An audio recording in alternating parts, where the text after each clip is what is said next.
Hello दोस्तों, आज मैं आपको विज्ञान की भाषा में यह सिद्ध करके बताऊंगा कि मनुष्य के शरीर से जब आत्मा बाहर निकलती है तो कहाँ जाती है। हमारे सनातन धर्म के अनुसार जब मनुष्य के शरीर से आत्मा बाहर निकलती है तो वह यम के दूतों के साथ यमराज के सामने उपस्थित की जाती है।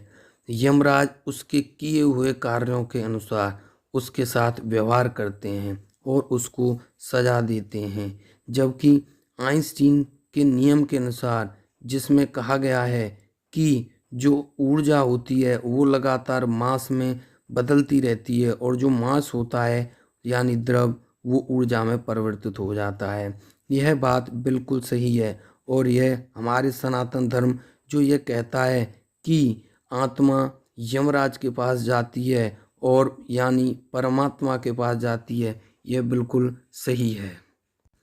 आत्मा जब हमारे शरीर से निकलती है तो शरीर कार्य करना बंद कर देता है, क्योंकि आत्मा ऊर्जा का एक रूप है।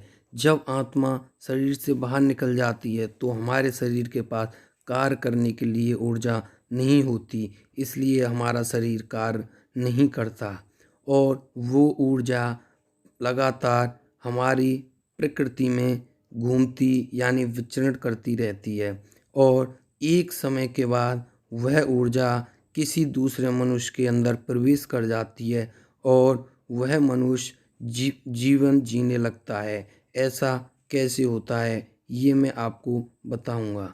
आपने देखा होगा जैसे कि हमारे सनातन धर्म में कहा गया है कि जब कोई बुजुर्ग या बूढ़ा व्यक्ति या मनुष्य गुजर जाता है यानी मर जाता है तो उसकी आत्मा कुछ दिनों के बाद नए शरीर को धारण कर लेती है। जिस प्रकार वह आत्मा किसी बच्चे के रूप में जन्म लेती है और फिर बड़ी होती है और बड़े होते होते वो बच्चा धीरे धीरे एक पूरी तरीके से यौवन अवस्था में पहुंचता है। उसके बाद वह बच्चा बूढ़ा होता है और फिर से उसके शरीर को आत्मा छोड़ देती है।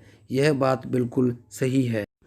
तो इससे यह साबित होता है कि आत्मा एक ऊर्जा है।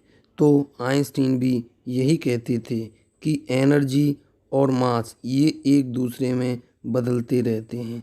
जिस प्रकार मनुष्य मर जाता है तो उसकी जो आत्मा है वह एक एनर्जी यानी ऊर्जा है और वही ऊर्जा वातावरण में चली जाती है तथा दूसरे शरीर में भी वह प्रवेश कर जाती है और दूसरा शरीर जीवन जीने लगता है।